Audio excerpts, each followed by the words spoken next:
Good morning and welcome to another episode of Walking on the Cloud with Marco. Today we're back in the car because we're driving again and we have a little bit of time to talk about things. As promised in my previous video, today I'm going to discuss how to get experience with the cloud provider. So let's get started.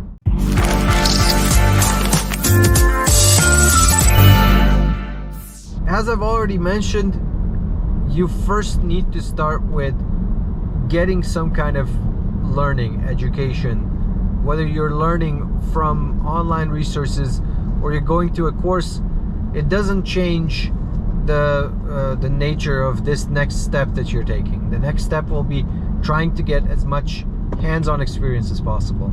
Now, of course, in the courseware you might already have hands-on experience, and labs can emulate how to work with an environment really well and can give you a good idea of what you'll be doing in real-world production. If you want to find more labs, for both Google and AWS, you have Quick Labs. Quick Labs is the de facto source for labs. A lot of them are free, some of them are paid. Quick Labs isn't sponsoring this, it's just a fact. Ask anybody, they will tell you that the most lab resources are on Quick Labs. The other option is you've got tutorials within your account. So if you open an AWS account, if you open an account on GCP, if you open an Azure account, you have tutorials in there for deploying certain types of solutions. So that will lead you through a process of building a solution also. Next thing, what you want to do is you want to experiment, right? Give yourself a goal and try to build an environment, just, you know, for the heck of it. Any of the cloud providers will give you free resources to learn with. With AWS, you get 12 months of free tier, which is basically, you know, having the ability to run a lot of resources at no additional cost from that free tier. With Azure and with Google Cloud, you'll get like some kind of bonus, like a $300 to spend on cloud services. So again, that gives you a lot of power. For example, AWS's own system is you get 750 hours of an EC2 instance, 750 hours of an RDS instance, and no matter how you use those 750 hours, they are free for the first 12 months. You get 1 million Lambda requests forever. That's free forever. You got a lot of stuff that's free also, you know, continuously.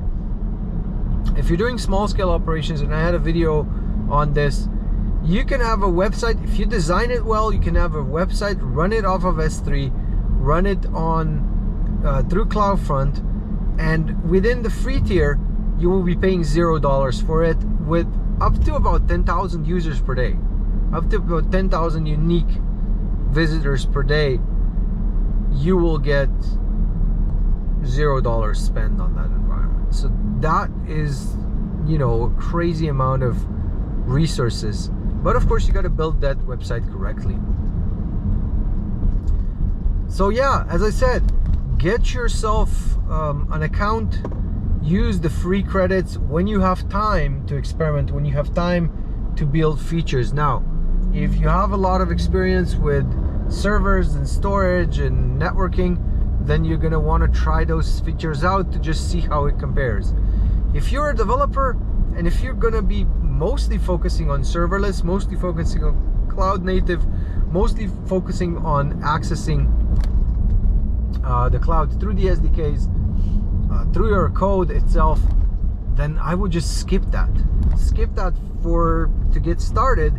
Just get started with what you know, right? No reason to reinvent the wheel. I know how developers feel about networking, for example, and about storage services, and how network engineers feel about Python, and how, you know, storage engineers feel about servers, etc., right? So everybody is different, and everybody comes from a different sort of entry point. Just use what feels familiar to you. And of course, if you have no ideas, if you have zero ideas, reach out to me on LinkedIn. Send me a message and I'll direct you. I'll give you a challenge. Look at the challenge series, which is coming back on this channel. Challenge series, something that I'm bringing back. So where I talk a little bit about a certain service, and then I give you a little bit of a question as a challenge for you to try to solve the problem. That is going to be a good way of trying to, you know, get into the cloud, trying to learn features. And of course, the challenge series has a prize at the end, and that prize is worth quite a lot. So what I will be giving away is, I'll be giving away $25 of AWS credits. I'll be giving away another Amazon.com gift card. I'll be giving away other nicer stuff. But of course, this all depends on how much time I have to make these videos. There is a huge lineup of work that I have in front of me, and I honestly just am not able to get to everything. But of course, I'm sidetracking here. So what I want you to do is go hit the books. Once you've hit the books, go get your experience with your labs, with challenging yourself. Now, next step would be pick up some freelance work, right? There are freelance sites out there that have a lot of clouds related stuff, cloud related work that is there that people are looking for. So what you will want to do, you will want to essentially log on, register at one of these freelance sites, like for example Upwork, right? I used Upwork in the past, and it's been an interesting experience. Definitely, if you're a beginner, if you want to just get started and get some work, pick it up there, right? It doesn't pay, you know, much, but you're gonna have to sacrifice a little bit of a lower salary if you want to get the experience.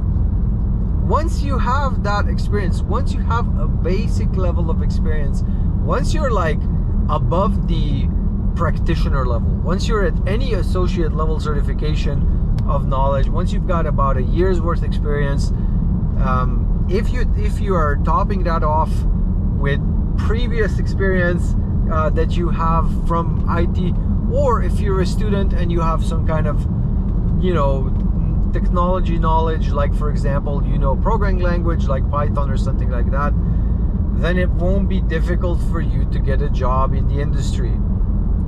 A lot of people always ask me, okay, how do I get a job? They're right there. I mean, I have recruiters knocking on my LinkedIn profile, not at my door, on my LinkedIn profile every day. And to all of these recruiters, I tell them, look, yeah, when the right kind of job comes along for me, I will definitely be, well, I will definitely be letting you know that is something that's challenging for me. But all of the other jobs, what I do is I send them on to people who are looking for jobs. So if you are looking for a job, as I've always said, number one, hit me up on LinkedIn, right? Number two, in your message, give me 3 pieces of information. What you want to do, what is your goal, right? Number 2, what are you good at? Doesn't need to be the same thing, right? Your goal could be, I want to be a DevOps engineer, and what you're good at is you're meticulous in detail, whatever. And number 3, give me the geographical area where you want to work in. Is it the whole of North America? Is it the world? Is it only remote? Is it a certain specific city? Or is it certain specific company that you want to work for? Now, if you're looking for a job, of course, as I've previously mentioned in my videos, don't limit yourself to a certain particular company. When you think of, oh, AWS, I'm going to work for Amazon. No, you're not. When you think about Google Cloud, oh, I'm going to work for Google. No, you're probably not going to work for Google, but you're going to work for possibly any Fortune 500 company that uses those services. Not just Fortune 500, Fortune 1000, Fortune, how many ever thousands you want to put on that. Pretty much everybody now uses cloud technology, or if they're not using cloud technologies, they will be using cloud technologies in the near future. If they're not going to be using a public cloud technology, they're going to be internally implementing a technology that will allow them to consume services as if it is public cloud.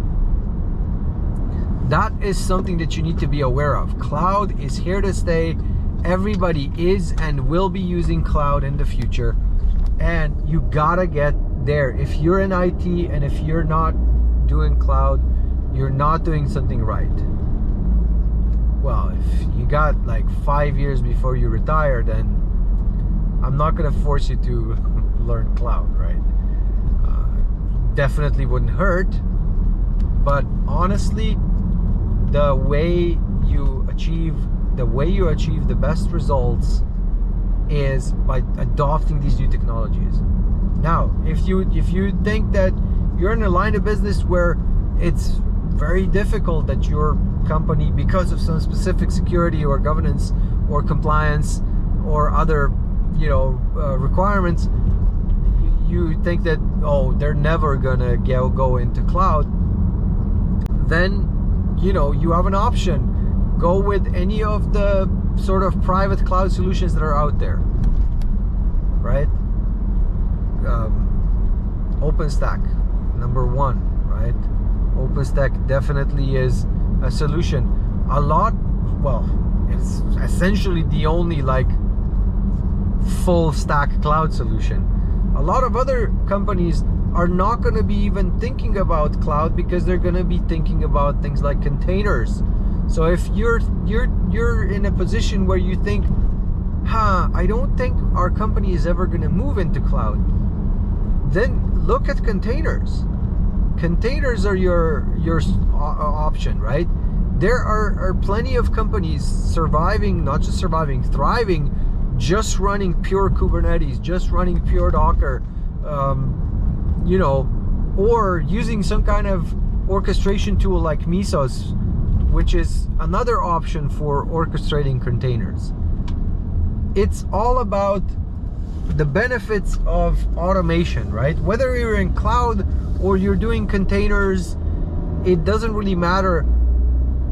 When we talk about cloud, a lot of times people just equate cloud with automation, right? With fully automated orchestration. Right? You can have orchestration, which is not automated. Orchestration is I send the command and then something happens. But automated orchestration is where a certain event actually causes an orchestration operation to happen independently of anybody else working on that. So for sure, that is something to consider, right? OpenStack, Kubernetes, Docker. What else? Cloud Foundry. If you've got developers that are looking for platform as a service, Cloud Foundry, great place to start. And a lot of developers are going to be like, I just want platform as a service. I don't care about infrastructure as a service. I want a platform where I can drop my code and boom, that it works. It's highly scalable, it's highly automated. This is where a disconnect a lot of the time happens, where people think, it has to be cloud. We have to use cloud. Not really. I mean, I call myself a cloud consultant, and I'm going to honestly say, well, not in all cases, right? Because there's a lot of cases where it's just, a lot of surplus features that you get in the cloud. Yeah, sure. I mean, look at OpenStack, for example, right? OpenStack, what can it do? Everything that you can think of in the cloud, it can do it. Well, technically, right? A lot of features are there, the programs are there, they're, integrated into the environment, but maybe they don't work to the full extent. Maybe they have a little bit of a few features that are overpromised. This is just my honest opinion here, my personal opinion. But what it can do, virtual machines, it can do bare metal, it can do containers, it can do functions as far as compute is concerned. You can do block storage, automated orchestrated block storage.